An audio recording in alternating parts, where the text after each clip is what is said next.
Hello, welcome back to Outside the Coach's Box. It is Friday, October 4th. Yeah, it is October, right? It is October. It is crazy that it's October. The year's going by way too fast. Well, you already heard it. I'm Nick, and like I said, because you heard it already, JP is standing in for Big D today. Hi everyone, I'm here again. Looks like the starter's on the bench again. And well, before we get into the episode, we want to explain why Big D isn't here today because he's down in Tennessee helping a family member. Hurricane Helene, for those that don't know, or I don't know how you want to know, has affected a lot of the East Coast, specifically the western portion of North Carolina, Georgia, parts of Tennessee, Florida, etc. And that impacted our family. So he went down early to try to help clear the brush, help get our family back on their feet. What we're doing here in our efforts is we started a GoFundMe page, which we're going to include a link in the description of this episode. We're also going to include it on YouTube. That's right, we're finally going to post it on YouTube. It's about damn time, and luckily this is for a good cause. And then we'll post it on our social media, so go get that a listen. Please donate. It's for a veteran single mother of 3 who lives with her 2 daughters and her son. Helps take care of her stepdaughter. Yes. Her ex-husband's family is currently staying with them while they're displaced. And her mother stayed with her, and luckily they found her sister, who was not heard of for the first few days, so they finally found her, which is great. But they could really use some help. Obviously, we're sending supplies and stuff as family. We're just not just asking for help, but any assistance would be appreciated. I had the people at the gym. For those who don't know, I work at a personal trainer and nutritionist currently. I work at one of the local health clubs in the area. We had a bunch of people donate paper goods, water, canned food, what we could, and we loaded up my uncle's truck. He left at 4 a.m. this morning. Got down there around 3 p.m., 4 p.m. Yeah, they got there mid-afternoon, started clearing out the way. They actually made their way down there. I tried calling him at one point. They're still without any power, cell service, Wi-Fi, all that clean fun water's stuff. hard to come by. So anything that you guys could do, even if it's a penny, that could help out our cousin. Absolutely. Thank you so much. The amount's help for them to get those supplies. And it's not just that, because it is Fun Podcast, we want to give you guys something for donating. I know that's probably not why you're going to donate. We thank you guys for donating anyway. But for donating, this is a Nick special here, where for every $1,000 we hit, for those that don't know, Frankie Edgar, big MMA guy, he's in the state of New Jersey. He has his own podcast. Frankie, I'm putting this out to you to help, with the family member to get them back on their feet down in North Carolina. But for every $1,000 donated, I will seek out Frankie Edgar, and I will look to stay in an octagon for that amount of minutes. So if it's $1,000, all I have to do is a minute. $5,000, 5 minutes, so on and so forth. So if you want to see me last as long as I possibly can. When he finishes you in a minute, I want you to get back in there and get back in there for several minutes. I have to literally be in the octagon for him for as long as the donations are. If that is something that can't be done, because that is a big task. I know Frankie is in New Jersey, however, that he's probably busy as well. The other option I have is for every $1,000, I will place a bet. Either you came up with the idea. Yeah, so I think you should have to place bets on basically against your teams, because you're a very loyal fan. So it'd be a big gotcha to you. So for every $1,000, it goes up in your fandom. So like at $1,000 right now, you could do Navy football. At $3,000, Yankees baseball. At $5,000. For the rest of the season, you have to place a bet for the Cowboys to lose. And to even better, if I win any of those, that will also be donated. That would be any money that Nick wins via these bets will not go back into his own pocket. It will go to our cousin. Correct. And I'll even say one better, because I agree with that statement. I like it. If there is a bet that you guys want me to place and you guys donate it, put something in the tag. Don't obviously say $5, whatever. Just say Giants to win the Super Bowl. Or Giants SB, and I don't know what that means. As long as it's a reasonable donation, my cousin will make it. Yeah, exactly. So that should be good. But all right, let's get to the episode now. Again, thank you guys in advance for donating. It'll be much appreciated. Thank you guys so much. Let's continue the string of bad news. Hurricane Helene. I think it's just Helene, but like Pat McAfee, I was watching the PMS show. He called it Helene, and now that's what I call I it. thought it was Helena. It could be that. It's Well, all there's time. an E at the end, so it's not. Yeah. It's HELENE. So or was. It's not in Mhm. effect anymore. But anyway, to continue the bad news, earlier in the week, Major League Baseball legend Pete Rose passed away. As many of you guys know, we were trying very hard to get him on this podcast. Obviously, didn't know how bad his health conditions were. He ended up dying of a heart condition. And speaking of diabetes earlier, that was a leading cause to why he had it, among other things. But yeah, it's a tragic day in Major League Baseball.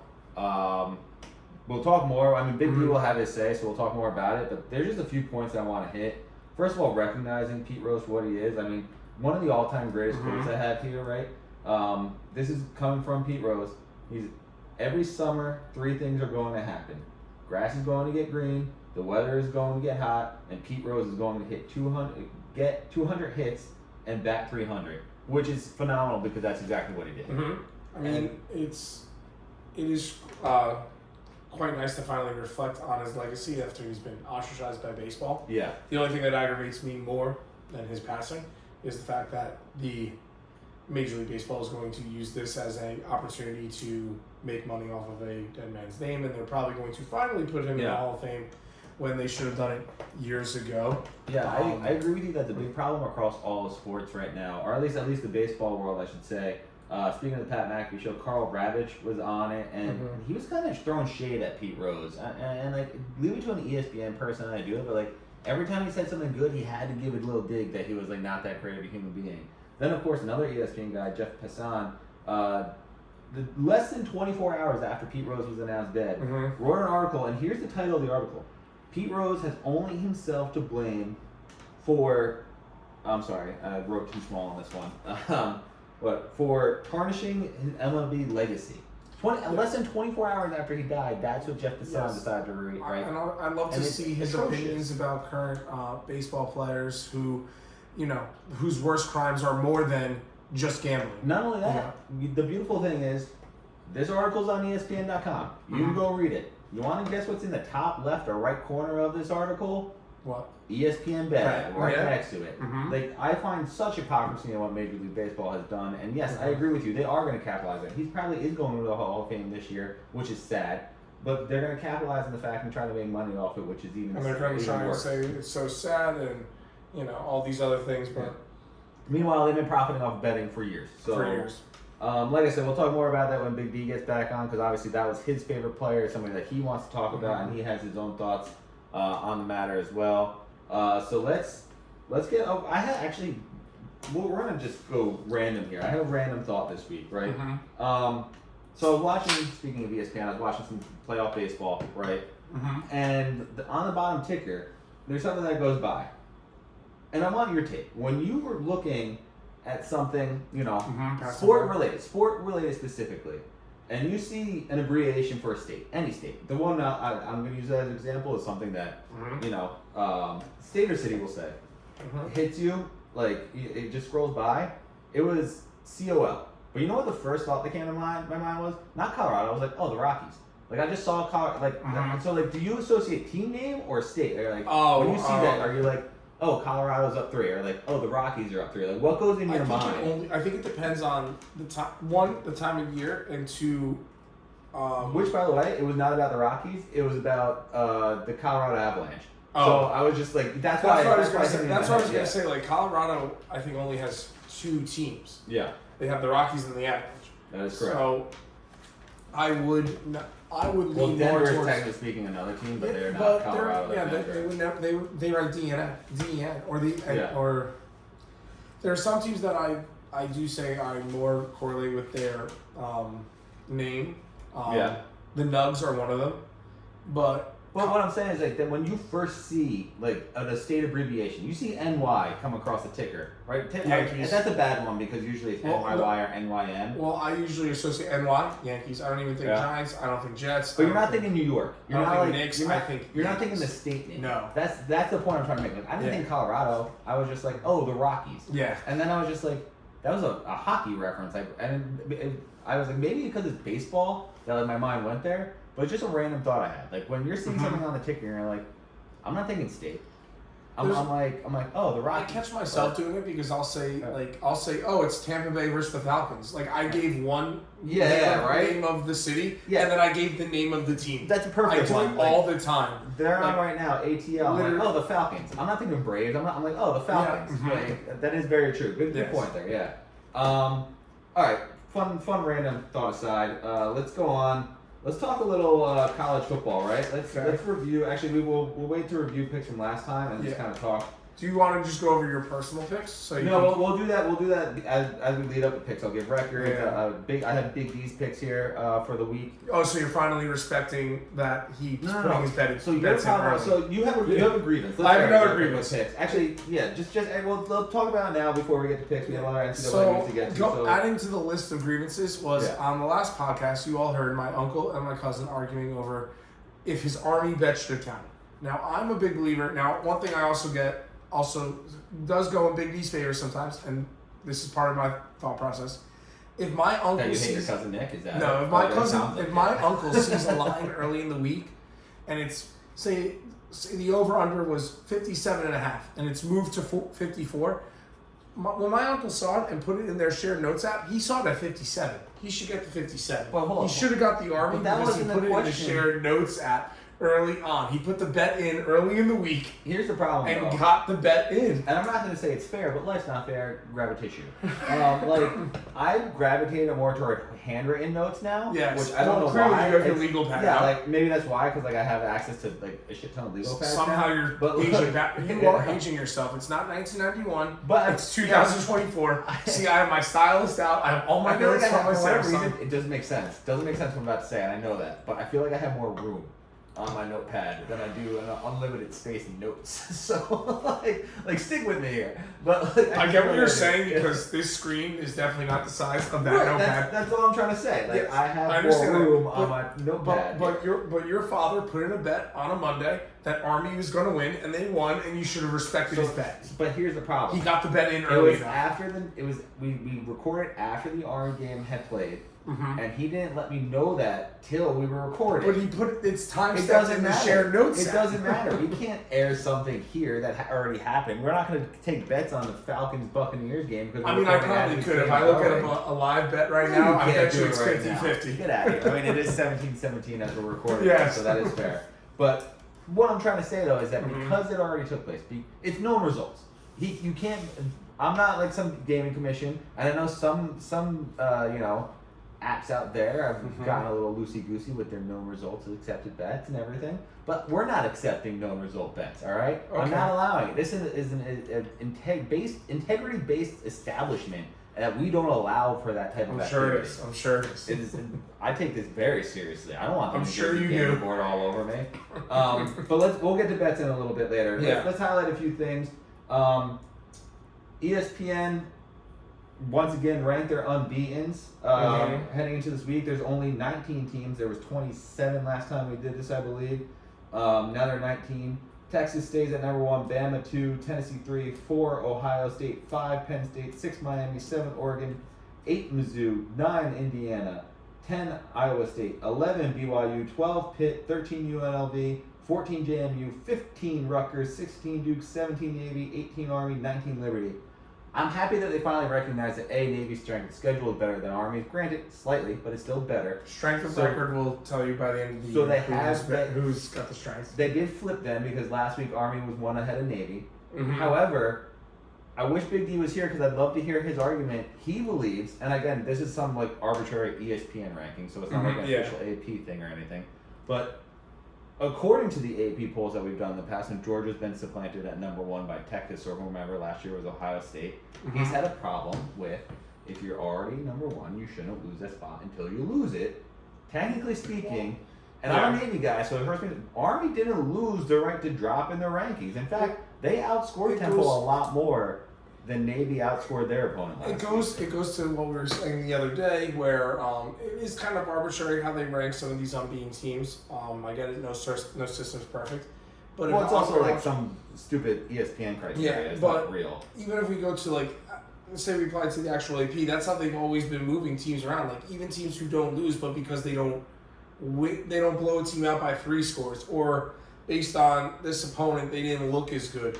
They always pick an arbitrary reason and they make it up just to pick their agenda and push their agenda forward. So, and notice all the SEC teams get the big buff forward, but we all notice how the SEC, I always say, is overrated just because of, yes, their players in the SEC are really good and there's a lot of hype around those college teams, but when push comes to shove, does the SEC have more Hall of Famers than the ACC or the Big Ten? No. Does the Wait, SEC? do you know that for a fact? I do. Okay. All It right. used to be when the ACC and the Big Ten used to win out bowl games. Does the SEC win every bowl season? No. Sometimes it's the ACC, sometimes it's the Big Ten. Sometimes it is the SEC. Does the SEC get more college drafted players? No. The Power 5 conferences get an equal distribution of people who draft because they all run different schemes and have different athletes. I think that the SEC is probably the most likely to get burnt out in college because they do run these running backs from the SEC into the ground because they seem like have they a shorter hard shelf lives, yeah. So I've always been someone to not be so high in the SEC. Yes, the culture of SEC football is probably the most hype and brings in the most money because a lot of the SEC states don't have professional teams. Like there is no professional football team in Alabama except for the Crimson Tide. And if you look at Arkansas, are you discounting the Birmingham Stallions of the UFL? Yes, I am. Wow. How dare you, sir? They're what, 3-time champions, and you're discrediting them? Yes. That's like if we just actually, I don't want to get there because it's Animal Sports News, but I mean, wow, just the disrespect towards the Birmingham Stallions is. It's okay. When I honestly can't tell you if that's actually the right name, by the way. That's Just fine. we're out there. But that is. The fact that you can't proves my point. That you. Yeah, no, I mean 100%. I'm just saying. So just wild. But they do that all the time. They find their reasons to push their agenda, and they'll say, "Oh, you didn't win by that much. You barely beat that team instead of blowing them out, or you had whatever their reason is." I agree that unless Texas were to lose, you can't really go off of Alabama's wins or Ohio State's wins and how much they blow out their conference opponents. You just have to. Yeah, but there's some good wins. Like the Alabama-Georgia game this last week was an absolute phenomenal win by Alabama. And let's talk about that game because for as good as Alabama has been with Nick Saban, it's like they're not skipping a beat without him. No. They're not skipping a beat without him. And then you have two freshmen, Ryan Williams and is that the 17-year-old? 17-year-old who, by the way, one of the most athletic things I've ever seen. He comes back, makes a catch. The catch. catch falling backwards while spinning was crazy. The stop on the diamond spin was even like to catch so himself. smooth. That's what I mean. To catch himself off of that too, and then he made the two Georgia. That was. It reminded me of that time where Auburn was. Remember when Auburn went on that crazy run off the kick six? The week before they played Georgia. Yeah. The two Georgia players went for a pick. The ball bounced off their hands, got tipped up, and the Auburn receiver caught it, ran it in for a walk-off touchdown. Right, and like no Diddy here, but like that was Michael Jackson smooth. Yes, like the stop on the dime, like toe tapping basically, like yee and then like spin out. Kid made a great play. Yeah, phenomenal. That's the definition of throwing the ball up and let your receiver make a play. Yeah, because he was single covered with a safety coming over to clean up the play, and he was able to not only, like you said, catch the ball, stop on a dime, make them both miss, and run in for a touchdown. It was a crazy game, and it was even crazier because Alabama jumped out to that 21-0 lead before Georgia started going back at it. Well, I think what is going to happen making that pick at the end is also big. Like that takes stones, man, because Carson Beck was having a second half. As bad as he was in the first half, over 350 yards in the second half. I mean, Bama's defense looked so good, and then they're young still. Georgia's going to come win this game, and then the quick 13-second score from Milroe to Williams, and then the pick on the other end. I mean, what a way to end that game. It kind of made me feel like this was a more. It's not the SEC that Nick Saban grew up in. It was very. Well, that's why he left. High power. Yeah. There was not a lot of. I remember watching SEC games where the score was 10-7. Yeah. That's not there anymore. Because they couldn't move the ball, but this was definitely a different type of game. It was exciting. I think that it makes it more exciting because of the new playoff. I was watching Joe Platt today, and he was saying that he has Georgia in at the 7th seed. He thinks a 2-loss Georgia team that doesn't play in a championship game will get the 7th seed, and that's what lose it to. Texas. All right. He has Texas. Joe Clatt had Texas be number 1 overall, beating Alabama, and Alabama being the 5 seed, and Georgia being the 7 seed. That's interesting. Which of course leads into my constant point that there is an SEC bias because There's even gonna be more. if Penn State was a 2-loss team to Ohio State and Oregon, you wouldn't tell me that like, oh yeah, Penn State deserves to be. I think this year it would be. I think this year, yes. With the Big Ten adding those teams, I think a 2-loss Penn State team could get in. No, 2-loss Penn State team will get in. Not at the 7th seed. They'll be a 10, an 11, a 12. Well, that's where Georgia should be, especially if you don't play in a championship. Well, everybody basically has reserved that 12 seed for the top-rated non-Power 5 school, which I think is kind of bullshit. Like, if you're say like you're a Power 5 school that's you're undefeated, UCF. Yeah, like you shouldn't be penalized for being a non-Power 5 school. If you're undefeated, you get a home game. Yeah. You shouldn't be automatically. Oh, you just shouldn't get be the a 12 road seed. game. Like, oh, you're the 12 seed kid. Good, congratulations for playing with the big boys. It's like, no, you fucking earned it. Like, Yeah. I'm here. I played I those worked. games. I played my schedule. worked harder. I recruited, and that's the thing. Like they don't It only applies to the SEC. Again, I keep harping on it. It only applies to the SEC, the teams on paper. Because if you really, over the past couple of years, wanted to reward the best teams, it would be the teams who get the results on the field. Yes, it's a 12-win season. Yes, it's sad when this Alabama team, who always gets the number 1, or this Georgia team, who has the number 1 recruiting class, has an upset loss. But guess what? They lost. Yeah. There have been other teams who have been undefeated, worked hard, played their schedule, got the positive results. If we're not going to reward the results on the field, and we're only going to let the game be played on paper, I'll do a NCAA sim right now and tell you who's going to win, and then we'll just hand them the trophy. Yeah. But we have to start rewarding the results on the field more than the name brand, the business, who the players are on paper. Well, it will be interesting because after the UNLV incident, we had both the Big Ten and SEC commissioners meeting to see what they could do outside of it. So we may not even have the current format now. We may have like a Super League and then like some random NCAA college football. What do you think that would do to the current NCAA format? Well, one, they'd be doing. I mean, like, so who would they'd be doing something completely different? I think it would be SEC, Big Ten, like I said, Super League, right? You almost it'd be like soccer at this point. You know, you have like the English Premier League, and then you have the second league underneath it. But we already have that with the FCS. Yes. So like, I don't know. I think there's definitely a way out. These universities probably don't want to hear it. They made a mess of it. They need to forego having their semi-pro teams. Again, if you look at international sports and international communities, they get these kids young into these athletic programs at 12 years old. Lionel Messi was playing for some club team at 12, getting ready to be the star player that he grew to be. And that's essentially semi-pro sports. Amateur sports needs to become that so you can move to the professional level, and then you get picked up by some of these pro leagues. And that's a very Western or American idea, but if you look at the model they have in England, say that like you're not American, bro. Well, I was gonna say we're America here. I was gonna say right? the West, but the West also includes you coming my football? Western European. You coming to my football? I just think football. I think football. I think Alabama. Yeah. Don't you come at my America football? Okay. Fine. All right, speaking of America football, again, same with the NCAA. Fun fact for you, by the way. Let's see if you can get this. This is a rule number 1 for you, Jay. Let's see if you can get this. Jay's always right. College game day is in Berkeley, California, for the first time ever in College Game Day's history. If you guys don't know, College Game Day is the pre-show on ESPN featuring Pat McAfee, Nick Saban, Kirk Herbstreit, Reese Davis, Lee Corso, and Desmond Howard. Phenomenal crew, very funny. I think Pat McAfee has injected that place with a ton of life. What do you? There are 5 schools that College Game Day, 5 Power 5 schools, by the way, that College Game Day has not visited. Can you tell me what 5? Berkeley, like I said, for the first time, it was 6. So it's now 5. Can you tell me the 5 schools that College Game Day has not been? Give me a breakdown of what Power 5 conference they're in? Like, can you tell me Big 12? I can actually.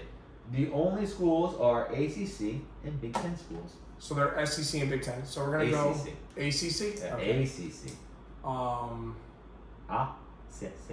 Boston College. That is incorrect.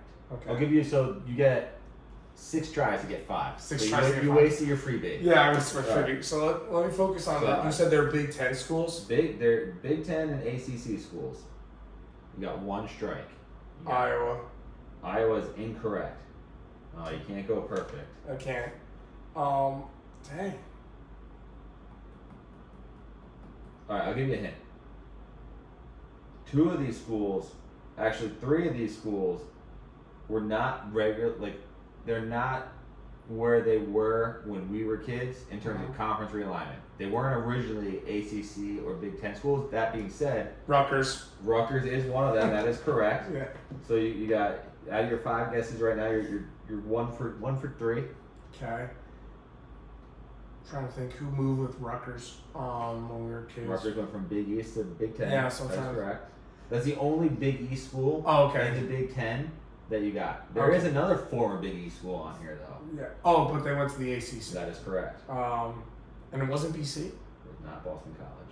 Boston College was like Big East, like when we were like maybe 2. I don't count that as kids. I count that as babies. Yes. Like, I don't remember that. Let's see.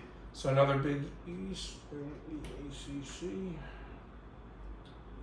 So that's Big North.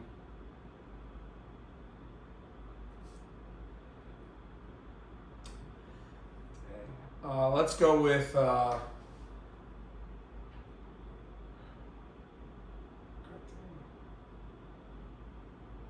Purdue. Purdue is incorrect. They've been to Purdue. Yes, they've been to Purdue. You got 2 guesses left. Have they been to? All right, I'll give you this. 2 or 1 of the Big Ten schools was a former ACC school. That does. They were a major rival of Duke. And now they play in the Big Ten. That is correct. Oh, someone is screaming at you right now. Yeah, probably my dad. Yeah. Michigan State. No. You have 1 guess left. You got 1 right so far. Yeah. And it's Rutgers. Rutgers. Yeah, Scarlet Ice. Is it Virginia Tech? It is not Virginia Tech. So what you have here is a failure on your behalf. JP is not always right. Thus proving once again, I think rule number 1 is hilarious. But your schools are Syracuse, Big East ACC, Maryland, ACC Big Ten, aka Duke's former like big rival, more so basketball, but Yeah, I was gonna say that's more basketball. Illinois, which is pure Big Ten, Rutgers you got, and the University of Virginia. For some reason, I knew it was a Virginia school. I you, thought it was you were not close. that. You said Yeah. Virginia Tech. I can't give you that one though. No, it's fine. But But before, Syracuse really threw me off because I thought college game day is somebody more. wants to go up to Syracuse. They that's, used to like, have a- that's like going up to Buffalo, they which used to have a apparently they've been. Yeah, exactly. They went to Buffalo. Actually, no, Buffalo wouldn't be Power 5 school. They'd be Mhm. non-Power 5. Mhm. All right, before we get to Pixar, I would be doing our podcast a great injustice. I mean, I am all decked out in their clothes. Today is this week is the first weekend, the leg of the Commander-in-Chief's trophy. You got undefeated Navy versus 1-3 Air Force. Big game. I gotta say, this game doesn't get a lot of attention, not as much as Army Navy for obvious reasons. Mhm. Same thing for Army Air Force. That doesn't get much attention. Mm-hmm. But Air Force is rolling out quite the badass jerseys against Navy. And it is in Colorado. I'm not worried. I don't like the double-digit spread in this game, though. Oddsmakers have Navy as 10.5-point favorites. I don't like that. In fact, I hate it. Because Navy has not played Air Force well a lot in recent history. And I don't need Air Force having any more bulletin board material going into a game that's more than just a game. Do you think players? I know as prognosticators we may, but do you think the players actually care about what they're favored as? It's rather you're a dog or you're not. In my mind, as a former competitor, that's what it always was. Were we expected to win or were we expected to lose? I think the the spread mindset does was matter. always the same. Yeah. I think the spread does matter because if Navy goes in there as because again it's an away game for Navy. So typically away teams Would've get given that you 3 3 points, but you're essentially saying Navy's gonna win by 2 scores.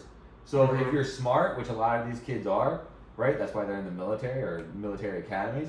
That's- Like they know this, and the coaches know that, right? And I'm not so worried about the kids, right? Yeah, I agree with you. They're probably going there fired up, but the coaches know how to spin that. I mean, I spin shit all the time for the girls and boys that I've coached in my career. Like, oh, this coach said so and so. That coach didn't say what I just said, but guess what? He might have said something to the effect of where like, oh, Mary could do better if she like dribbled more with her left hand. I go in the locker room saying, Mary, Coach John thinks that you have no left hand. You can't go left. They're gonna block you right all. Or they're gonna take away your right hand. You can't do anything all day. That's what he said to me. And guess what? I hope it fires it up. It might make her cry. Like kids these days. You do like to make people cry. But like, whoa, that is a false accusation right there.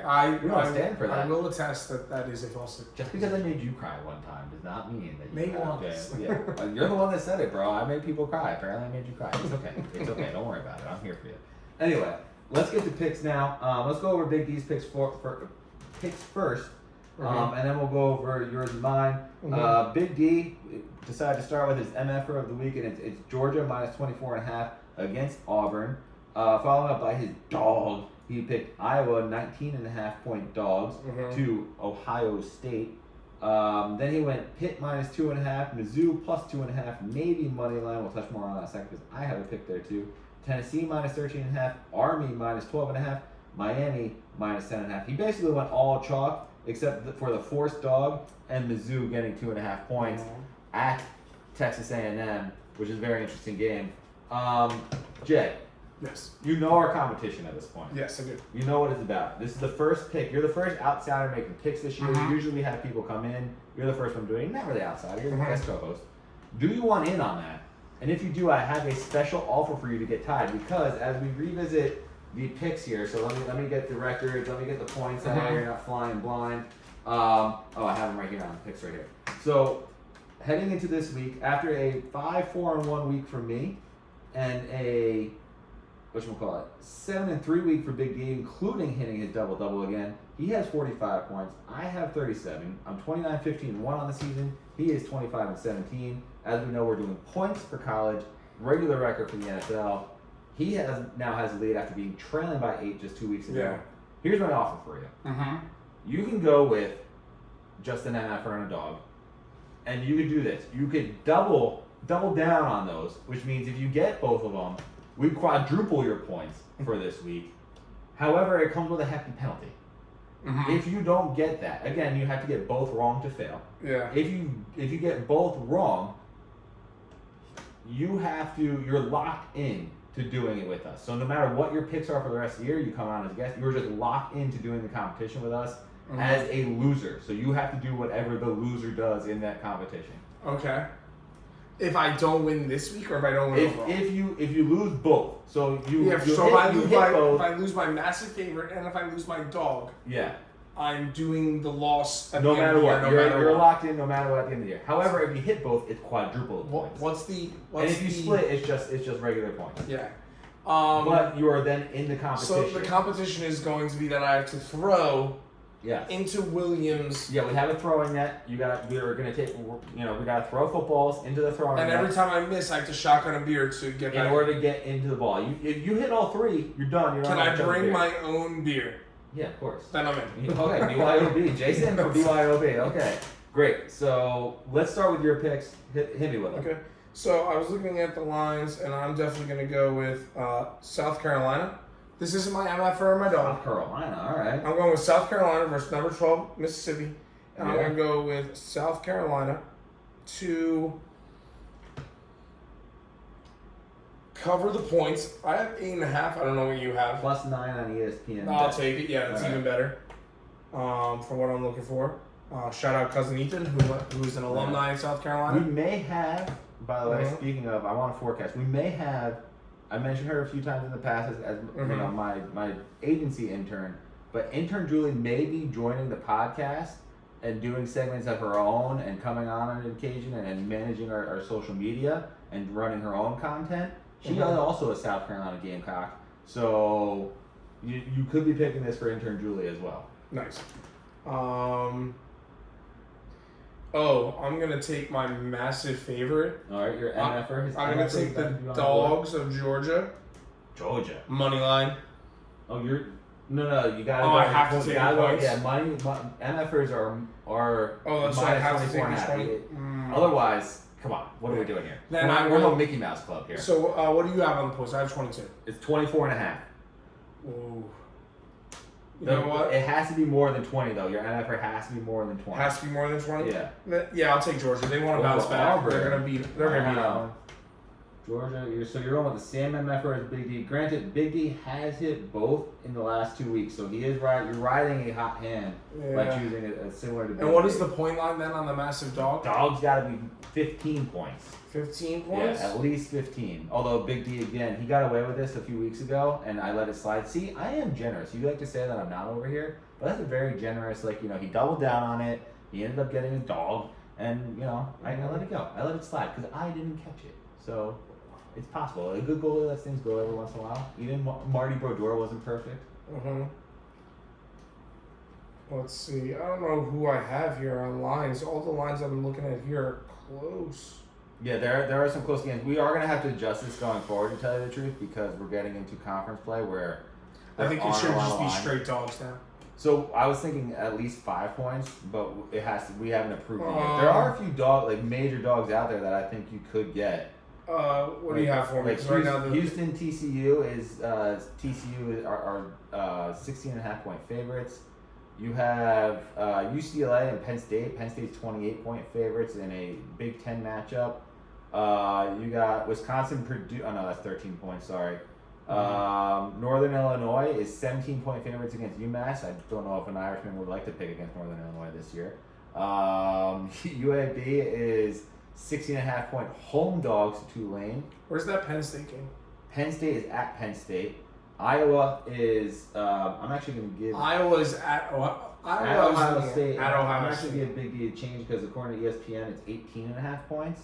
So that's what I'm going to go with. Mm-hmm. Whatchamacallit, you have UGA. What's your Tennessee Arkansas? What do you have? Tennessee Arkansas is 13.5 points. Tennessee is 13.5-point favorites. Yeah. I did let a 14 slide. If you're having that much difficulty, no, it's I'm your first pick. I'm gonna take UCLA to cover the points. Penn State hasn't impressed me that much. UCLA, and I'm saying that now is yeah. Oh man, if Penn State comes out and it's well, it's not a whiteout game, so I think they're not great in whiteout games. Just so you know, we did the stats last time. Aren't they pretty much even, 500? They're now only 4 games above 500 in Yeah. a game that's supposed to be their game. Sorry, you got UCLA plus the 28. That's your dog. I like that pick. I do. Mm-hmm. I think I might have picked it as my. I didn't. Yeah, I did. I didn't have it as my dog. Excuse me. Breaking news. All right. The Mets are currently going into the middle of the 9th inning, up 4-2. Oh, I'm not gonna say that because I don't want to get Brandon in that fan. Yeah. But we're just letting everyone know that the current score is 4-2 heading into the bottom of the 9th. Yeah, Mets are up, bottom 9. Hopefully they don't blow this one again. But that's huge. We will bring you. We're not even halfway. Well, we are about halfway done, but we will bring you the final score as this podcast is going on during the game. So, wow, came back. They were down 2-0. That's huge. They were down 2-0. Yeah. All right. So you're still going. You got 3 picks in. 3 picks in. Yeah. What do I have next? Irish are off this week. The Irish are off this week, or else can I bet them to win because they will win. They're off week. I got even sweeter deal for you. If you say right now, if you take Notre Dame to win, and they on their win, bye week. No.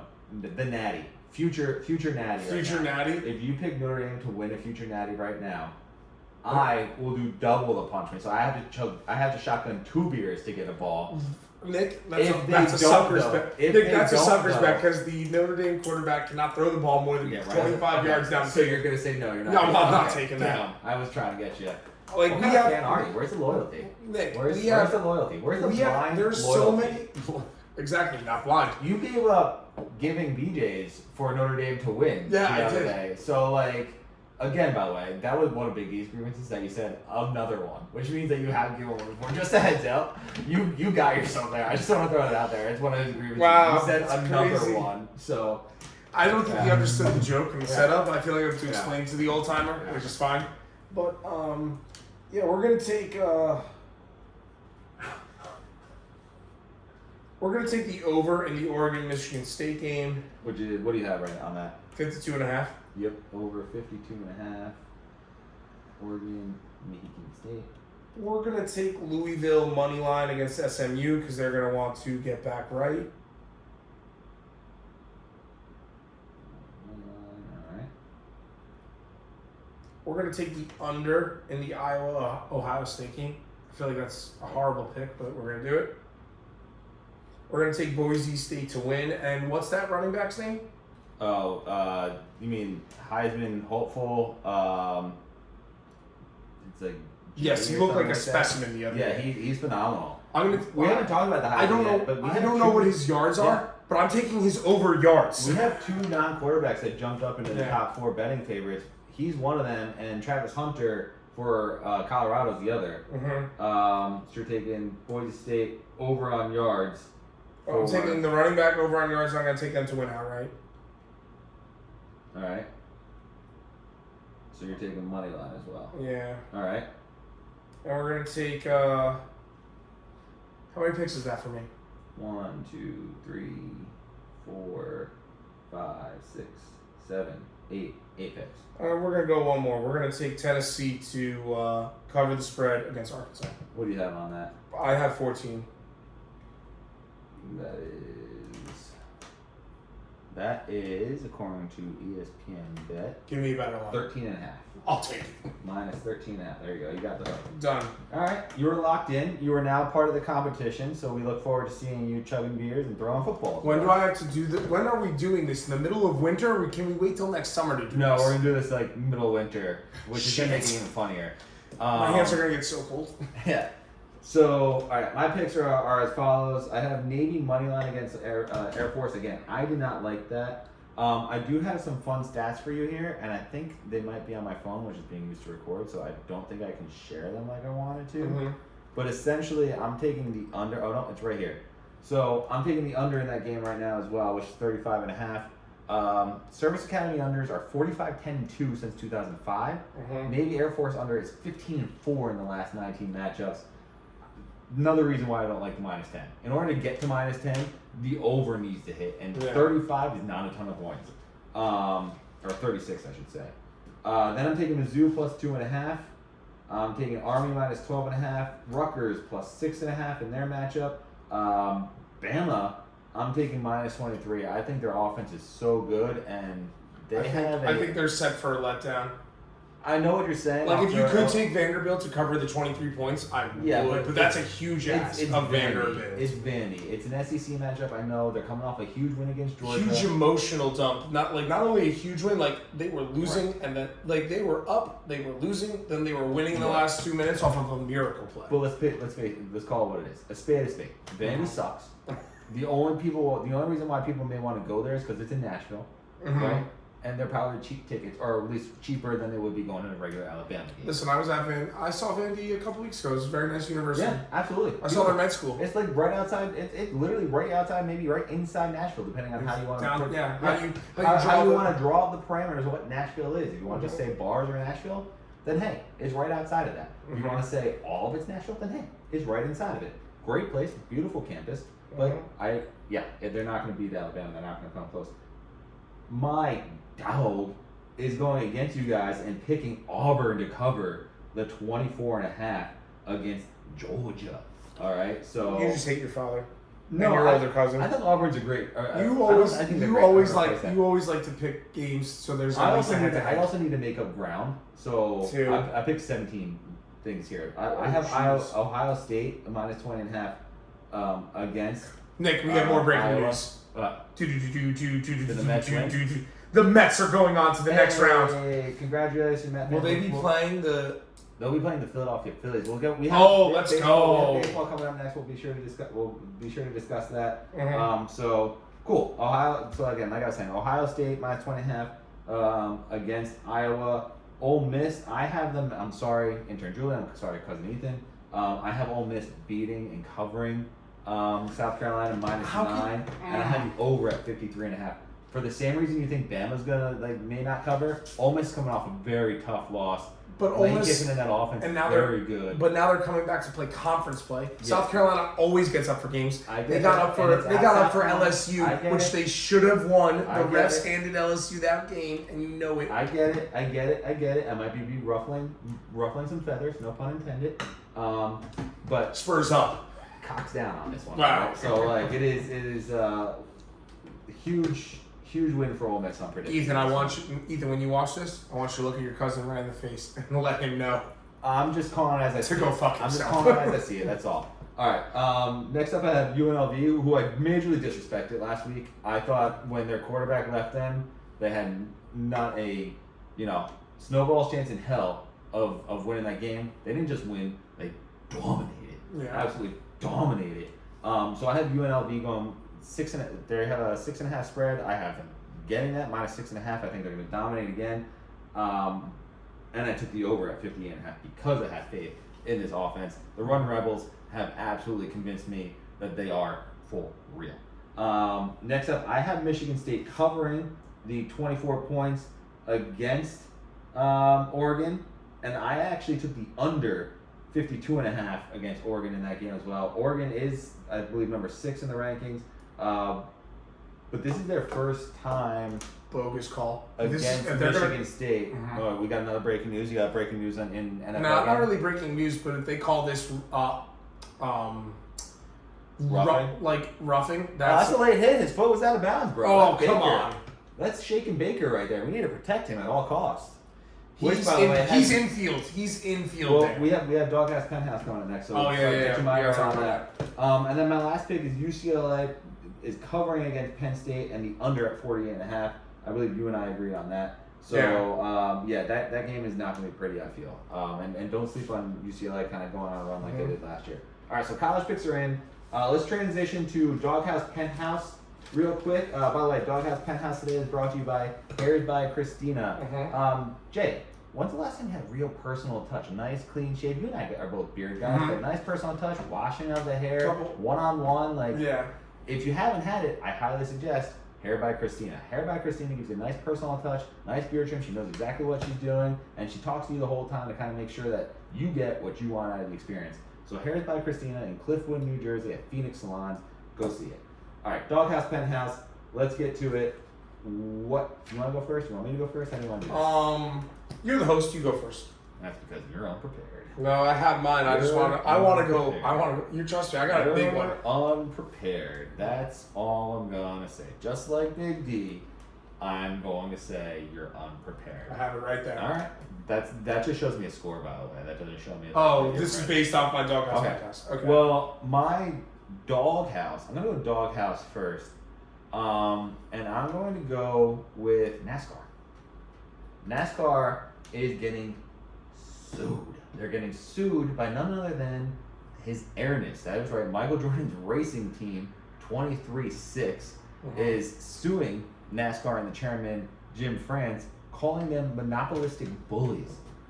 Rough look. Rough look for NASCAR when you got crazy the for king of MJ to air. see this. Well, yeah. I mean, it all has to do with them having to deal like certain races, certain cups that they're allowed to participate in. And either way, it's just not looking good. I mean, it's not looking bad on NASCAR, but like, it's never good when you're in the headlines and you're going up against Michael Jordan. Yeah. I mean, the guy's a In the self-made billionaire. In the court of public opinion, you've already lost. But Exactly. And then my penthouse is none other than people like you and me. We'll say football guys. Football in general. The next 55 days, there is not a single day without college football or the NFL being played. That's right. Not until the day before Thanksgiving, we will not have to suffer a day without American football. Nice. America. Fuck yeah. All right. Okay. You're up. So for I'm gonna do reverse. My penthouse, I have. Yeah, sorry. You gotta start. You gotta go the other way around. What? You gotta go. You can't No, do it. not doing it. What do you mean? I'm doing You penthouse said I'm the first. host. No, too bad. We're gonna go. I got two penthouse. One for the New York Mets for making a run. Yeah, they say themselves. Real quick, they saved themselves. They're gonna go play the Phillies. Hopefully, have a good series. Good luck. my real penthouse is for Khalil Roundtree. He's currently fighting in the 205 weight class. He'll be taking on Alex Pereira this week at UFC 307. He has a very interesting story coming up. Struggling with depression, anxiety, trying to get his life together. Found martial arts, became a professional mixed martial artist, and is now fighting for the light heavyweight championship in the world, and has a chance to be the biggest upset of the year because no one there are two guys you don't want to fight this year. One is Islam Makhachev. The other one is Alex Pereira, who has that left hand of stone and is constantly putting people out.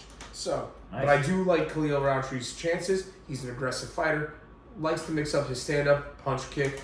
The only way I really see him putting Pereira down is if he could get his head in his chest, get him to grapple, do some clinching, shoot some takedowns, make him think about the grappling, because in MMA you don't always have to be the best striker, you just have to be the best mixed martial artist. So if I could fake a shot, have Alex drop his hands, lead into a uppercut or a hook, you got a knockout right there. Just waiting to happen. 205 guys get knockouts.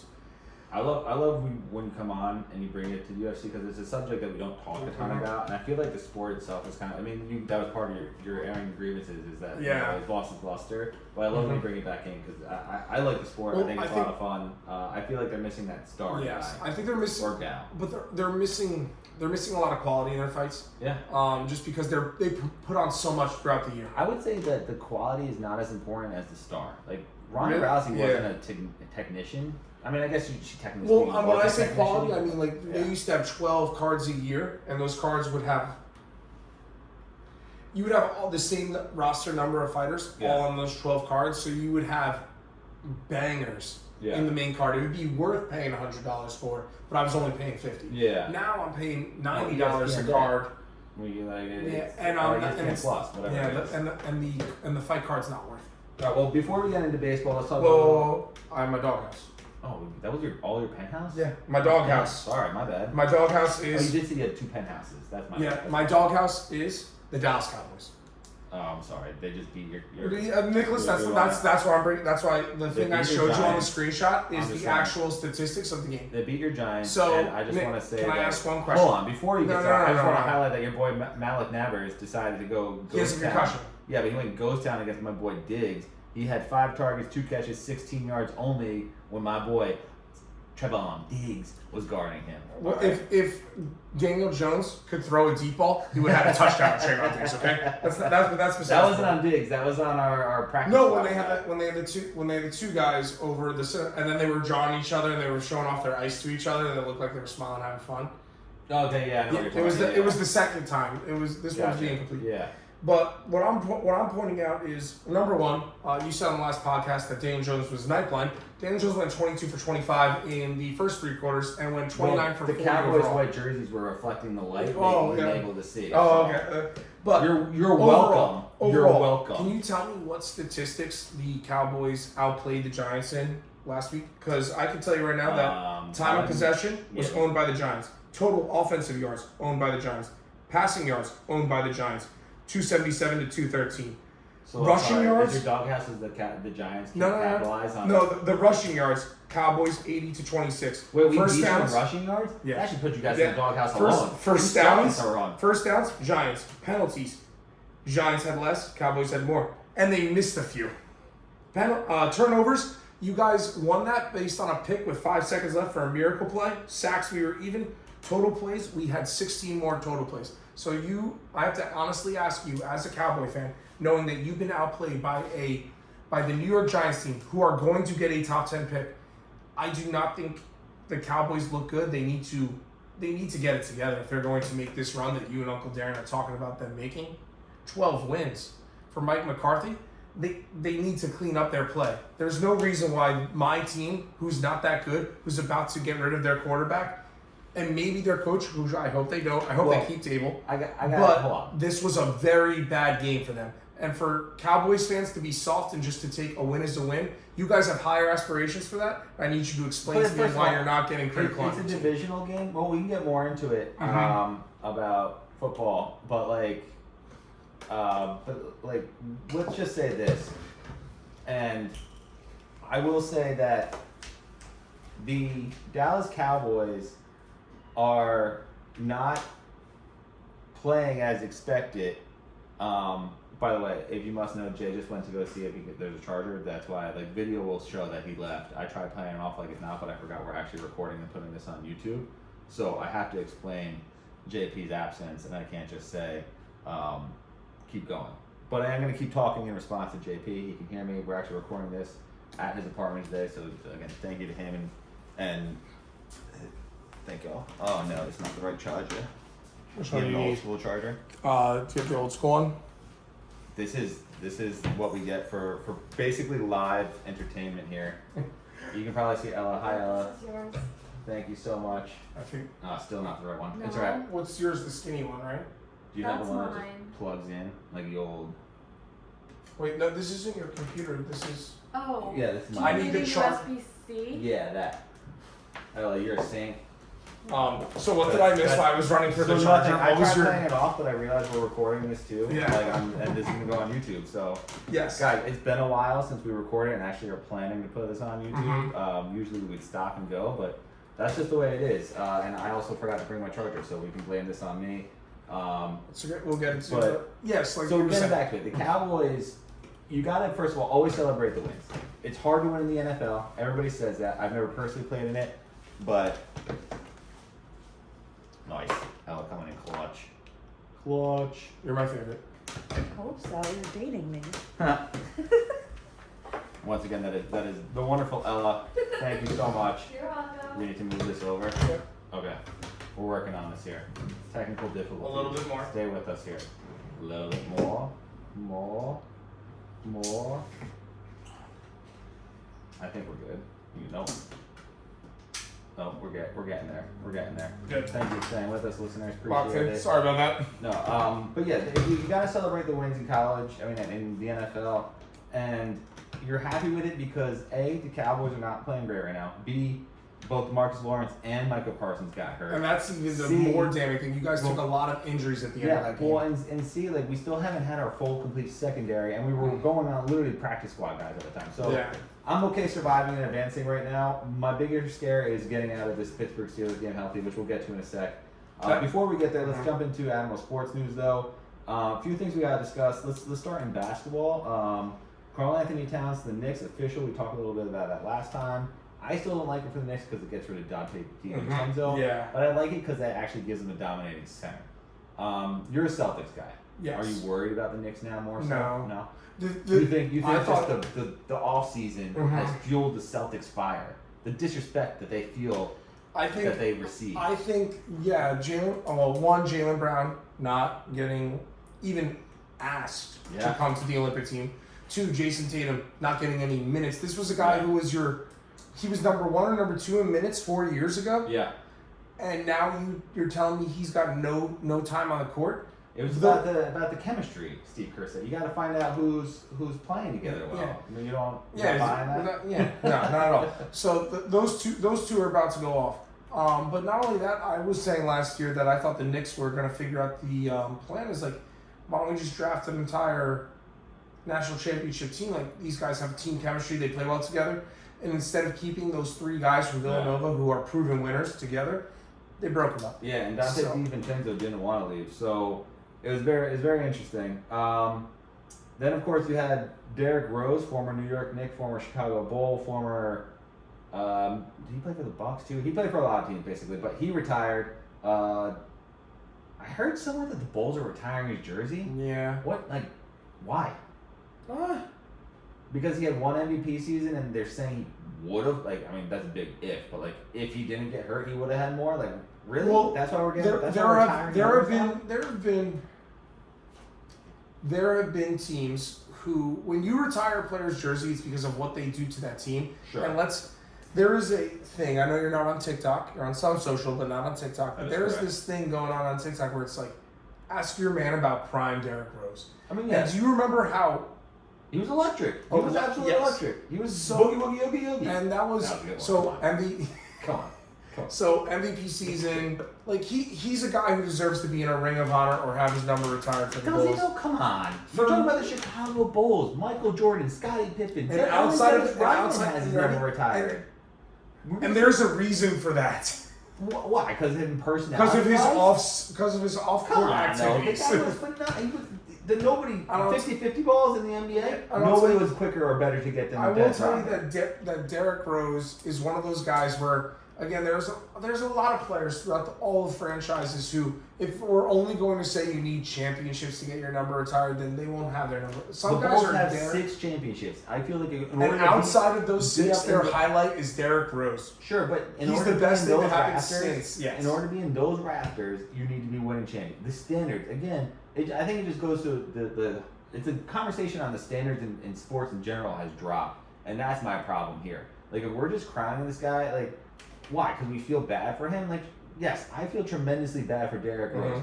I also, again, not even close to being the caliber of player he was, but I remember what it's like tearing my ACL. It's brutal. Like, things, like your whole sports career kind of flash in front of your eyes. That's also probably But, the like- last time ACLs were actually a real injury. Right, exactly. Because Now- after that, science just I got mean, ahead of Adrian it. Peterson recovered in like 6 weeks and came back and dominated the NFL, right? Like, Mhm. but what I'm trying to say though is that, like, come on, there's got to be a better standard than like, oh, we feel really bad that he got. I don't hurt. think it's that they feel bad. It's just that Derrick Rose, for a long portion of his career, was the cornerstone of a franchise. Yeah. Do you think when Carmelo Anthony's number gets retired, Nuggets? Why should he get? Why does he get retired though? I think. He was a really good player. Mm-hmm. It's like, are we just are we just awarding guys for being really good players? Steve Nash, John Stockton, Karl Steve Malone. Nash was a 2-time league MVP for the Phoenix Suns, and if it weren't for San Antonio Spurs, like he's probably a champion. However, it You happens. could say the same thing about the Utah Jazz with Stockton and Malone. Like, they But probably they would be, did but- more for the Jazz. They went to conference finals. They multiple conference finals. They went to an NBA championship. Derrick Rose got hurt and went to one conference finals. And many people even again take the hurt injury away from that. Mhm. Many people even debate or used to debate whether he deserved that MVP or whether it was voter fatigue from giving it to LeBron year after year.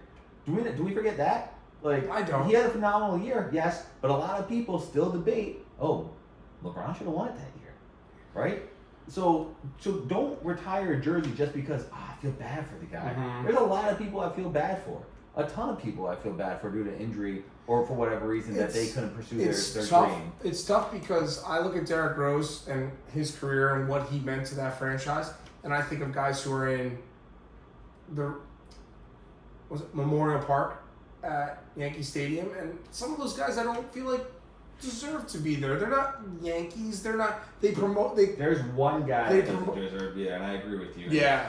It's Mr. October. As much as I appreciate Reggie Jackson for what he's not a Yankee, and honestly, I think a guy like A-Rod deserves to be there over Reggie Jackson. And the thing that drives me nuts is that people look at that and will say certainly Jorge Posada doesn't. Jorge does. So if- go ahead, sorry. Yeah, that's the point though. Like, I think Jorge does deserve to be there. But he's he one won of the guys that won. championships. but Like I he was would- part of a core but- team that won multiple championships. I understand what you're saying there. Why isn't his like? What's the level between Jorge Posada being in the park and getting his number retired? I believe his number is retired, isn't it? Not yet. I thought it was. I thought his number. I have that jersey that has all my patches on it, but I thought Jorge was retired. I didn't think I thought his number wasn't retired yet. I thought they retired. The only people who got retired from that are Jeters and Mo's, but Mo was already retired. They just let him keep it. Yeah, I'm pretty sure it is. There's no single Double check. digits left. I got it up right here. There are no And- single digits left. Yeah, Jorge Posada right here, retired. What? Retired. Yeah, I thought so. Number retired in 2015. Jeez. Questioning Missed it. that. But Jeez. I must have missed that game. Yeah. When Well, it yeah, came no, back. so like, I mean, But, yeah, but there I has to don't- be a standard. What's the standard? Is the standard? I think the just wanna know standard what is the standard value to the franchise because there are a lot of franchises that never win a title, but they But it wasn't- retire players' numbers. They won 6 titles.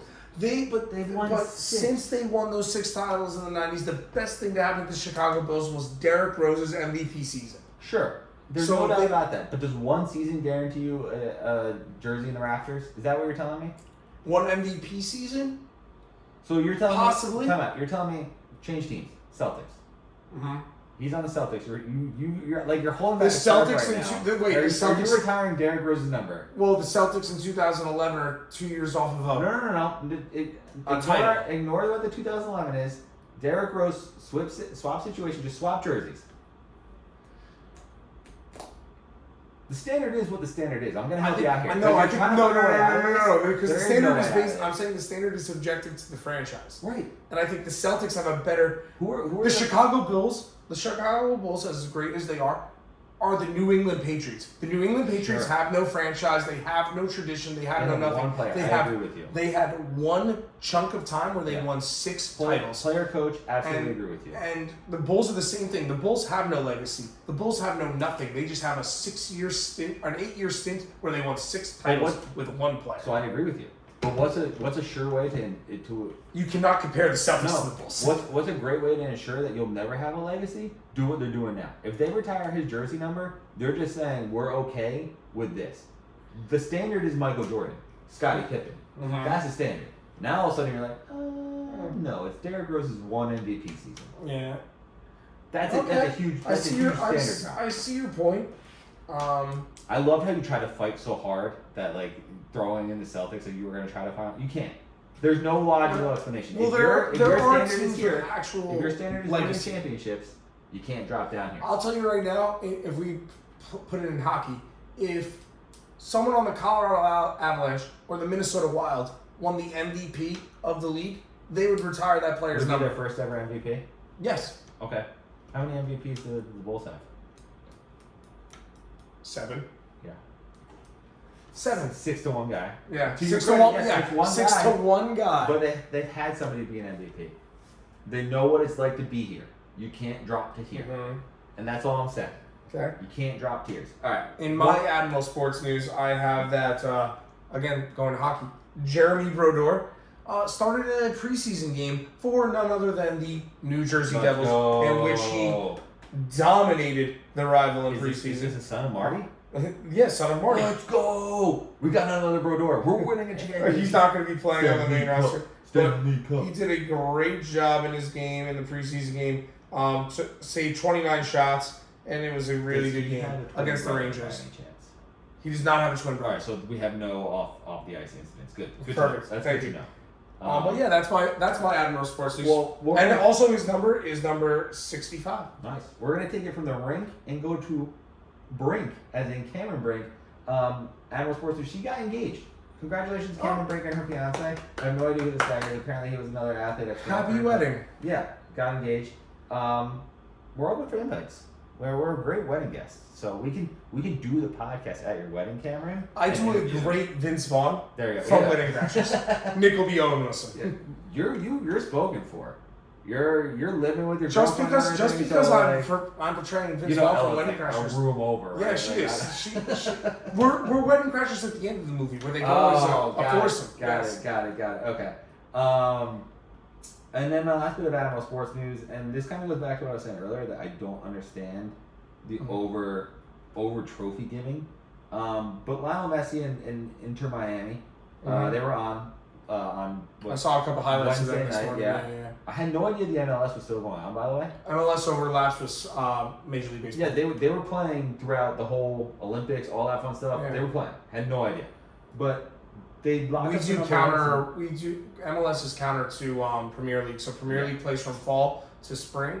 We play from spring to fall. I again had no idea, but I ended up watching it. Messi, 2 goals, great game. Miami won the number one seed in the MLS playoffs, and they were awarded the Supporters Shield for getting that number 1 spot. Yeah. And the whole time, the announcers were saying, "How is this 46 trophy, 46 cup, 46 this, 40?" Like, who cares? I feel like you get a cup for everything in soccer, and only half of them matter. I think because soccer is one of those sports where it is international and you track your total Sure. league wins. He has more than anybody else because of it. Yes. But it brings up another question I have for you. Ronaldo, earlier in the week, scored his 900th goal, Yes. which is more than anyone else. Yes. So the debate goes on. The debate still goes on. I don't think it who really do you does. Me, I take Messi. Really? Messi's won the same leagues that. It's always the argument. Ronaldo, like you said, has more goals. So is it a true like individual versus team? Like Messi I think elevates people, Messi. or Ronaldo just Yes, dominates? I think Ronaldo has just dominated. Messi has truly elevated because he's won in every league he's been to, except for the MLS, which internationally soccer people don't respect because it's American soccer. Americans don't respect it. Yeah, that too. Like, I think the only time. no offense against any soccer football players. Laura's not here to defend football. He's Messi's won in La Liga. He's won in the Premier League. Ronaldo's been an all-star player, scoring goals in every facet of the game, even internationally. But I think the big hump for Ronaldo, for Messi, was getting the World Cup. Big what, by the way? The big what? Hump. The big what? Getting over the hump. Okay. Big hump. I like it. Big hump. How big of a hump was it? Oh, It's tough. It's tough to win that. It's tough to get over that hump. But anyways, all right. Let's change gears now to the main event. Are you ready? No. Oh, I said, are you ready? You're not Triple H.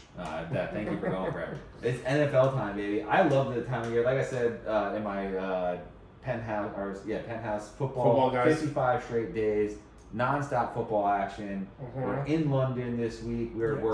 We're country skipping. We're country hopping for football to bring our fellows across the pond a little bit of real football. We in London real or football. in Germany? Again? We're in London.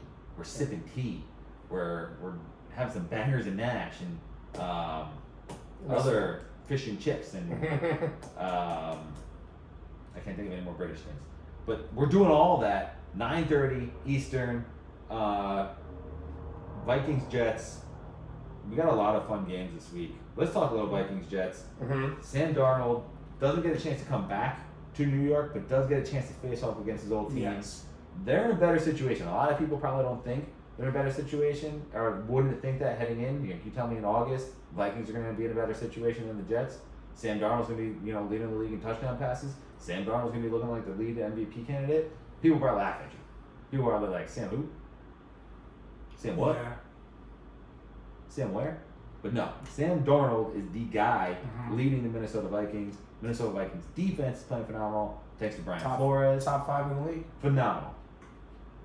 So, who you got? I mean, we'll get to picks later. But what do you think? It's a tough matchup. So points per game. Currently, the Vikings are 4th overall. They're also 4th overall in points allowed a game. So that means they're lighting everyone up and stopping you. Yeah, it's weird. They were so dominating early in the Packers game, and I don't know if it's more them letting their foot off the paddle or the love finally be put back in the Packers offense and Jordan going off in the second half, shaking off that rust, saying like, I'm feeling the love. I'm gonna give the edge right now. I'm giving it to the Jets. I think their defense.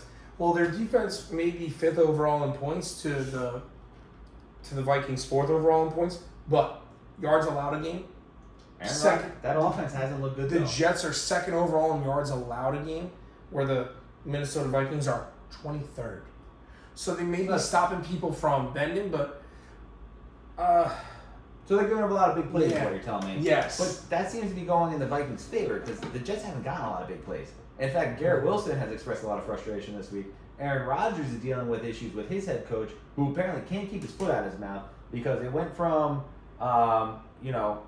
saying one thing about Hassan Reddick not showing up, and now all of a sudden it's going into, maybe we need to dial back Aaron Rodgers' cadences, which I think anybody watching football over the last 10, 15 years knows that nobody has a better cadence than Aaron Rodgers. No. I hate this man. He's literally a master of it. So I think there is some, and this is where certain personalities try to clash heads. You're a head coach. You're an all-star quarterback. You're transferring to a new team. I thought from the beginning they weren't going to butt heads. I mean, they weren't going to get along. They were definitely going to butt heads. But I think they need to. I think what's best for business and what's best for the Jets is to let everyone just run their thing. Let Salah run the defense, lock things up. Yeah. Aaron, just go get me points. So I don't care what you do. Just go get me points. Woody's got to step in Yeah. Old Sheriff Woody. I think the general manager needs to step in. Oh, that's fair. Yeah, I think somebody's before got it gets to the owner, the general manager needs to probably sit down with the two of them and just be like, you score points, you stop them, and that's it. Dude, he also needs to go see like I don't know, a coach. Coach needs to be coached up on how to address the media because he seems to not be able to know how to do that. Where on the flip side, like again, Vikings coming in, playing phenomenal. You know, Kevin O'Connell's doing great. Brian Flores is doing phenomenal. It's tough because I'd like to tell you that Salah's the same guy he was when the media loved him. The only thing that's different is the results are changing. He's talking more too. He's talking in front of them, right? He was a DC in San Francisco. He was a darling of that coaching staff. Now all of a sudden he comes to New York. They were competitive. They were winning, but they just didn't have the players on offense. Yeah. So everyone loved him. He was a New York guy. He had that brash attitude that they love. That New York guys love to have. But guess what? Expectations. No one likes the brash attitude when the results aren't happening. And I think expectations change. Yes. You have Aaron Rodgers come in, you expect to be a contender. Aaron still looks a little gimpy on that leg. Yeah, he did not take. He left that game or didn't leave the game, but when he came off the field, he did not look comfortable. He took a hit late in the game where it looked like it got that leg or his knee, and he was even on the Pat Mack show where he was talking about how his knee was a little swollen. He has a 6-hour flight to London. That probably can't help.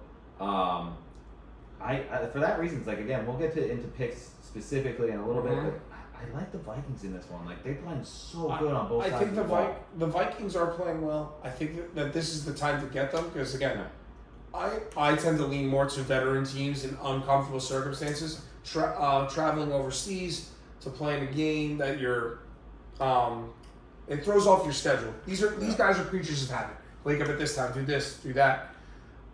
Now your sleep's off because you're in a different time zone. You're in a different country. Now all of a sudden, these younger guys who aren't really used to the experience of the NFL season and the success that comes with an NFL season, they're going to be lacking. And I think Aaron Rodgers, if Aaron Rodgers and Salah and that defense can all learn to coexist together, this could be their get right game. This could be Aaron Rodgers throws for 3. You hate the Vikings, man. Do I hate the Vikings? You picked the Giants in week 1 against them. Well, first of all, I did pick the Giants, but they life. were supposed to be having a rookie quarterback when I said that, and then 2 weeks, later, he goes down in training camp. So you're gonna and say Sam Darnold, the that's why I give all the credit. Jesus, basically. All the Vikings success is based on Sam Darnold. Do you feel like they would not have had this season without Sam? Do you feel vindicated as a fellow Ginge? Of course, that's my guy. Yes. So how are you not rooting for him right now? How are you not like, hey, Sam? Because I need the Vikings to get the early season stumbles, so that way when they're in the playoffs, they can go far. All right, sounds good. You're rooting for it. All right, so let's not leave the Jets entirely yet. Breaking news this week: Devonta Adams is basically packing his bags up and heading out of Vegas. Antonio, this all started because Antonio Pierce liked a Instagram account where there was a photo of a screenshot of a Twitter account saying that pretty sure Devontae Adams played his last snap as a Las Vegas Raider. That seemed to escalate things a lot. And Adams was then on a podcast where he said, I'm just going to go to workout, I'm going to do my thing. And then probably about 2 hours later, he requested a trade. Is he the answer for the Jets' ailing offense? And then where do you think his best fit is? Obviously, I think rumors around it are Jets and Saints are the best spots. Oh, we'll get it. So I got I'm leading into this here. Jets and Saints are the best spots because they're quarterbacks he's played for or played with before. Teams kicking the tires are outside of the Jets and Saints. Cowboys, Lions, Niners, Steelers. He has some experience in Cowboys offense with Mike McCarthy. Niners would be a scary team with that offense. Like, hit with it. What do you think? Because I think there's if you're Devontae Adams, there are 2 teams and only 2 teams are taking phone calls off. Aaron, so you're going with the Jets. Okay. And that'll really help out because Bryce Hall's had moments, but they're, let's face it, I like that Allen kid better though. The Jets are bottom 3rd in rushing. Yeah. So that falls on the offensive line and the running back. So getting someone to pair with Garrett Wilson, especially Devontae Adams, who's still a top 10 receiver in the league, absolutely would blow doors open for Aaron. Yeah. The other team that no one wants him to go to because it would just be criminally unfair the San Francisco 49ers. Yeah, no, that would, I think, scare Because a lot what's of crazy football is teams. you listed a lot of teams. A lot of teams don't like the Cowboys don't have the money for Devontae. Yeah, they do actually. They do? Because, so How do they have the money for that?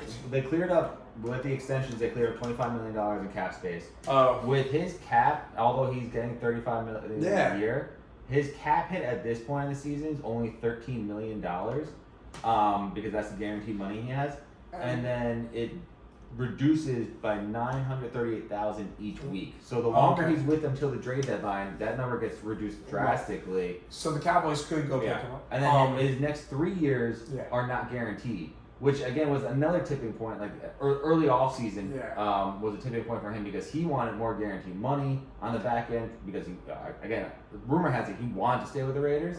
But I think with his buddy Carr leaving, Yeah. a lot of unknowns in the offense, and then of course rumors speculating him going to the Jets since I don't know, like August. Yeah. So I think or if before last August. if Really. I think it's Jets and Niners. And something I forgot to mention in my doghouse, your father was talking about why the Cowboys don't establish the run anymore, and you guys must not have watched Hard Knocks because Joe Shane said it the best. We don't pay our $40 million quarterback to hand it off to a $12 million running back. Yeah. How much money does CD and Dak take Yeah. up per year? I don't listen to a lot of what Joe Shane says. That's why you guys are throwing the ball all the time, because you need Dak to prove he's worth that money. You need CD to earn that money. I get it. All I'm trying to say though is that But back to Well, Devontae let's Adams. focus on Devontae Adams because we will talk about the Cowboys. Yes. Cowboys Steelers up here. That's a great matchup. But Adams, to me, like I feel like there's certain teams you can plug him in right away and immediate success. Jets, I think, is one of them because Jets. of his relationship with Aaron Rodgers. I do think the Niners, especially with news that the Achilles tendonitis is in both legs for Christian McCaffrey, I think that's a big problem for them. Yeah. I think it's infuriating fantasy managers, which I personally love. Like I would Your mom love to took him see- second pick, so you Yeah, but should she's be not going to be careful. part of this because, to me, I think it's really funny if, I think some fantasy managers should get out there and try to sue the 49ers just for fun. I just want to see it because somebody's out there thinking it, and I'm all for it. I'm would need to supporting be your. The only reason Yeah. why I would support is if you're telling me you're No, in a like- big money league, like I'm you're supporting it no matter what because I think it would be one of the funniest things ever. Because earlier this week, Lamar Jackson said we basically don't fucking as players we don't fucking care about what you bet and everything, which yeah. I think is such a great way to appreciate yourself with the fans. Yes. To me, I think the Niners would be another great place for Devonta Adams to go. I actually do think the Saints would be scary as well. I don't like him in the Cowboys because I do agree. I think the Cowboys have bigger holes to fill. Wide receiver, not really one of them. I Plus- think your biggest concerns are if you could get a better running back, yeah. if you could get better and more defenders. Well, defensive end would be nice. And I was looking at it today. I was flirting with it. Max Crosby. He's been away from the team. Why? If I'm the Cowboys, You could why not just knock yeah. the door? So hey, if you guys want to sell pieces, What? why Well, not Max Crosby? does Max have a contract? Max does have a contract. For a couple of years or Max no? is still just 27 years old too. So he's on his first contract, his first extension. No. First extension. So he played out his rookie deal, got extended. His cap is not that much. They His can cap pick is him up. only around like $15 million, which the Cowboys could do this year and then worry about the stuff next year. Yes. Like- Well, the only thing you have to worry about, Diggs, Micah, Right. So the safety. I forget his name. But his stuff. So again, another beautiful thing about this is he has a lot of dead money that wouldn't go to the Cowboys. It would go to the Raiders. Yeah. So if the Cowboys end up trading him, use him for this year. And they also have a lot of people coming off the books. DeMarcus Lawrence is a free agent this year. Osa Dikizua is a free agent at the end of this year. There's a lot of guys. Diggs, by the way, resigned last year before He already got. Yeah, Oh, he okay. got I one. didn't think he got. So really, the only person is Michael Parsons, but Cowboys have control over that contract. Yeah. And can you imagine a defense when Michael Parsons comes back healthy with Micah and Mad Max? That'd be good. I'm just saying, if the Cowboys are gonna look at Max. Don't look at Devonta. Let the rest of the league look at Devonta. Hey, that's a big shout out. The only team you don't want to have Devonta is the Niners. Yeah, no, Niners would be terrible because now you have Debo, you have Ayuk who's been a ghost since holding out. You have Kittle, Juwan Jennings who's been playing out of his mind. Purdy. Herschel who's still on IR by the way, their rookie. There's tons of weapons that they have. They don't need more. Their backup running back who scored 31 points week Jordan 1. Mason, phenomenal. How dare he? But let's get to the Dallas Cowboys here for a second. Actually, before we get to the Dallas Cowboys, let's talk about one other thing. Actually, no, let's not talk about that. Let's go to the Cowboys. News out of the Cowboys wide receiver room. Brandon Cooks out for a while, knee infection. Apparently, he suffered that while playing against the Giants. Stayed in New York, got a procedure done on it, and then got an infection. So he's out for a while. Cowboys depleted roster is even more depleted against a team that is coming off their first loss of the season. It's a team that is a rivalry game.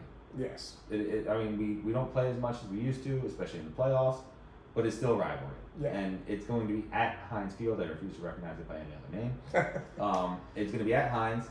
The last 30 meetings, or they've met 30 times, I should say. Cowboys are 16-14 against them. But the Cowboys have had better teams. And this week, they go up against a defense that is good. They have. Was it an understatement? Yeah, I mean. It might be one of the got- best defenses in the league. It might be the best defense in the league. I'll say this: it's a good defense, but they have one of the best players on the team, and that's none other than TJ Watt, I think, is the best defensive player Phenomenal. in the league We right ran now. through his stats. Phenomenal, and he has. I mean, matchups to watch. I have right here. Watching me line up on rookie offensive tackle Guyton a lot. I gotta imagine he is. He's gonna And be. Guyton's had a lot of trouble. He had trouble against the Giants pass rush, He which had is a good. problem with Thibodeau and Burns, which They're good players, but they're not TJ Watt. they're not. Then all of a sudden you have a hurt secondary, which Carson may or may not be back. But Mhm. again, that's still a second player. And you have Justin Fields, who's coming off 312-yard passing games against them, and a defensive line that is depleted because you have Lawrence and Parsons out, and Fields can run and throw. Yeah. So I'm concerned for this game for sure. Outside perspective, look, Yeah. I'm telling you right now, this is a tough. Basically, it's more so how the Giants game went.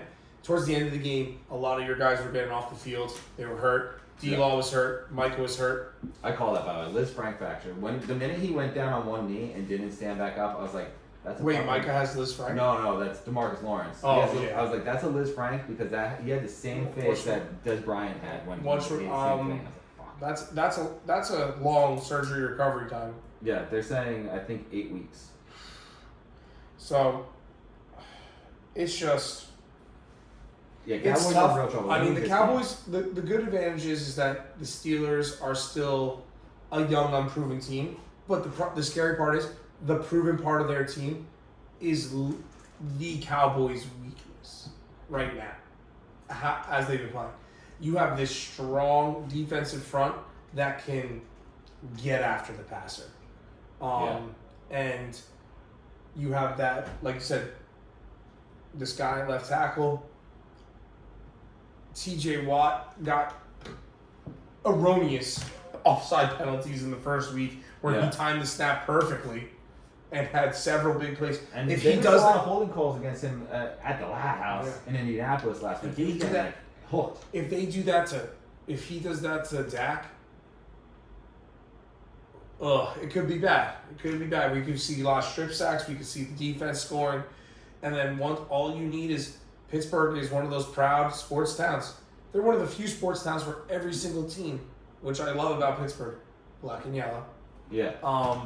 They're gonna get after it. They're gonna get wild, and it's an actual. And if Justin Fields keeps playing the way he is, it could get ugly early.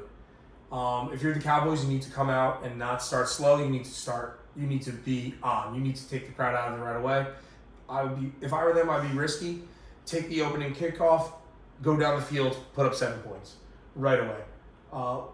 Do not wait. Do not defer. Do not wait for the second half, because if you get behind early against this defense and TJ Watts gets to just run free against your young offensive line, it's not going to be good. Yeah, the problem is that I honestly don't we don't have a running back. Like, I would love to see them game plan something where we're letting the defense work against themselves. Mhm. I want to see TJ Watt, all those guys come flying upfield and just drop it off Deuce. Get it let, off there. Let Deuce run. I like Deuce run. Like I said, I've been saying He was looking good against the Giants. He had a couple little short passes that he took for big yards. I want to see Darren Sproles in action. I want to see Rico Dowdle, who scored a touchdown on a screen pass against the Giants. Like I want to see them in action in the passing game. It doesn't always have to be CeeDee Lamb, especially now without Cooks. They're going to need a lot of quick checkdowns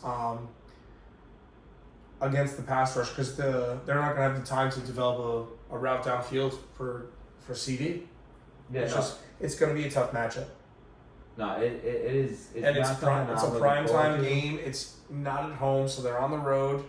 Honestly, Cowboys are undefeated on the road this year. I'm obviously not saying that. Saying it's 4 games in the season. They're better on the road at home, which has historically not been their thing. They've struggled on the road, and again, we talked about that last time. Yeah, Pittsburgh is going to be something fierce. So, I guess without further ado, let's get to our picks.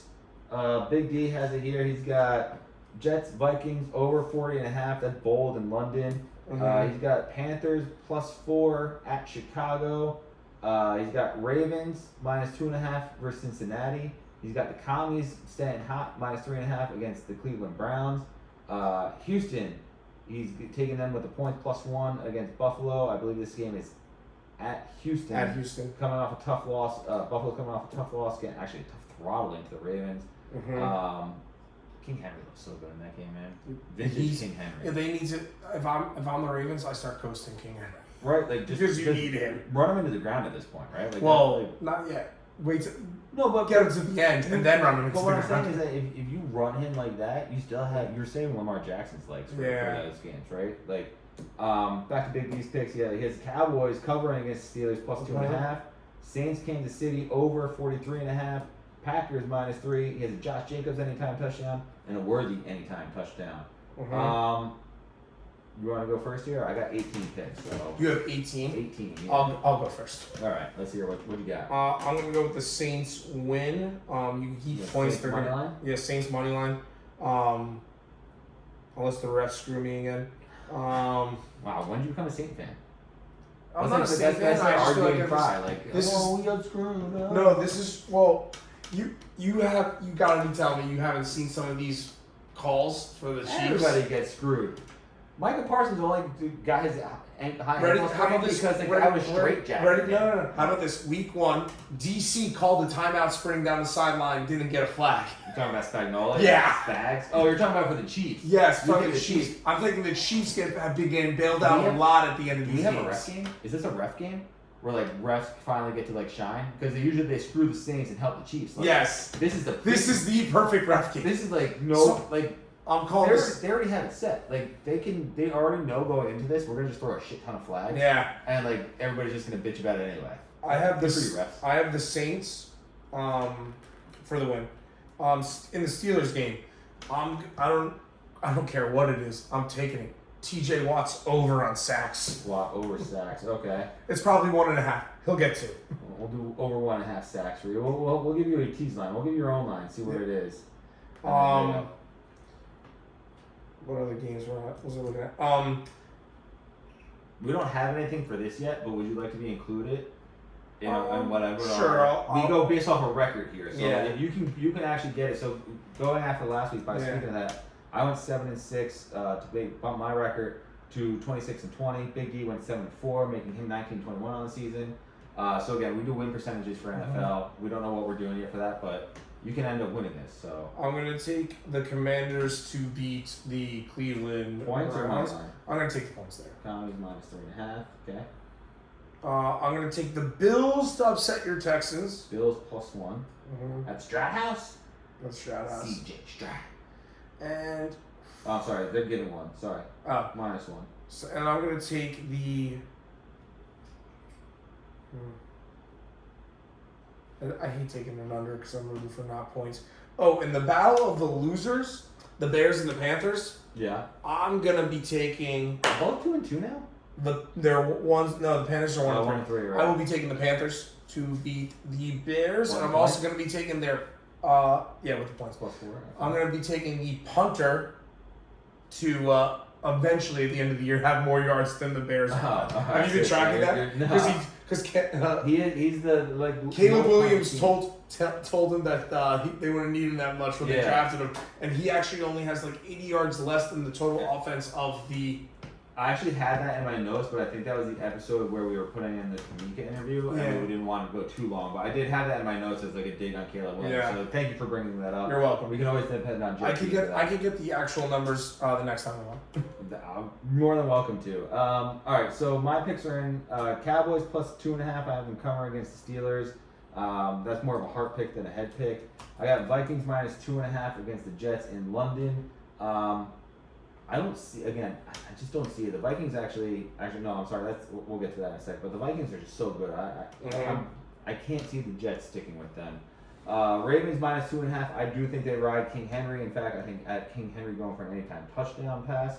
And I have an Aaron Jones anytime. I'm not anytime touchdown pass. Sorry, he's got anytime touchdown. I was just saying touchdown pass. Yeah. That's a risky bet probably. And then going back to the Vikings game, I have Aaron Jones with an anytime touchdown as well. I too have the Panthers at plus 4, where I have a Deontay Johnson anytime touchdown. I have the Commies at minus 3.5. I do want to say, interesting stat on the Commies, they have 4 total punts on the season. They have the lowest punt per possession rate, which is phenomenal. Very efficient team. I have the Colts going plus 3 against who were they playing this week? I had it and then I lost it. But anyway, I have the Colts covering with a Jonathan Taylor touch. Actually, I'm gonna scratch that because I don't think he's gonna play. Texans, I have plus 1. I also have the over in that game at 47.5 against the Bills. Cardinals plus 7, and I also have the over in that game at 49.5. That is against the San Francisco 49ers. Packers, I took the minus 3 as well, and a Josh Jacobs anytime touchdown to follow Big D. And I have the Seahawks at minus 6, and I have a DK anytime touchdown. Those are your NFL picks. Anything that jumped off the page for you on the NFL before we? It's about to hit into the heart of the season where. All right, bold prediction time for the NFL. What do you got? Actually, I'm going to give you 2 bold predictions because I said I was going to give one during the game and I forgot to give it during college. So I'm going to give you a college bold prediction. I'm going to give you an NFL bold prediction. You're more than happy to do the same. Yeah. So, you want me to go first? Yeah, you go first. Yeah. All right, my bold prediction for college, and this is directly at you because you're here. First ever season with a 12-game playoff. My really Big D's Navy midshipman, 5-0. That walk back was crazy. Navy is going to not only go undefeated and beat Notre Dame in New Jersey when they're here, but Navy is going to represent the non-Power 5 in the playoffs, making them get to the Power 5, get to the playoffs, the 12-team playoffs before Notre Dame. Bold prediction. That's a great bold prediction. Yeah. And then for the NFL, again, this may be more of a heart pick than a head pick. Micah Parsons is only going to be out 2 weeks, and the Dallas Cowboys are somehow going to go undefeated Why he's gone? for the rest of the season.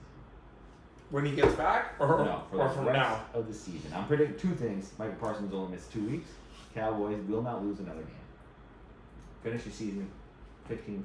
That's crazy. Yeah. It's bold. It's not crazy. Nick? It's bold. Nick, if you look out this door, there are the men in white coats. They will be taking you to your new home for a while until you see reason. Yeah. My bold, not so bold hot takes are that the Buffalo Bills will once again win the AFC East and be the number 2 team in the AFC. Okay. My college bold prediction is that the United States Naval Academy. no Okay, way to jump on board, man. Way to jump on board. I like it. is that Ohio State will not win the Big Ten. Oh, interesting. Do you have a pick for who wins the Big Ten, or are you just saying? I think it's going to be Oregon, or I could see because they won't win the Oregon will rather win the Big Ten against Ohio State, or Oregon will win the Big Ten against Penn State. Interesting. Very interesting take. All right, well, that's today's episode. Those are your bold predictions. Mm-hmm. By the way, I didn't mention this, but part of the Cowboys going undefeated for the rest of the season is Travis Etienne gets traded to the Cowboys. I forgot to mention that, but You definitely want Travis Etienne. You tried to trade for him against me a couple weeks ago. yeah, fantasy football, man. Because I think he's gonna be a Cowboy. That's why.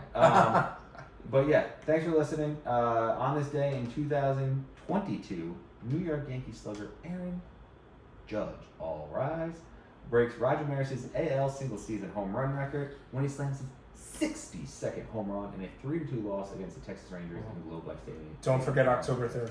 Full Metal Alchemist. Oh, that and some type of Mean Girls reference. No, there's not Mean Girls. There's Full. You can't say that. There's Full Metal Alchemist. It is a 10 out of 10. You can't say that. It's perfect. Thanks for listening. Don't forget to like, subscribe, follow across all platforms. That's very fast. Oh, and don't forget to donate to the GoFundMe. It'll be Yes. live on not only outside the coach's box. It'll be live on their YouTube and Instagram. It'll be on my Instagram at Coach J Fitness. Shameless plug. Love it. I love it. Go. No, that's Yeah. great. Right? No, oh no, it's not. It's Coach J. It's Jay Byrne now. Sorry, it's at Jay Byrne. There we go. JAPEBYRNE.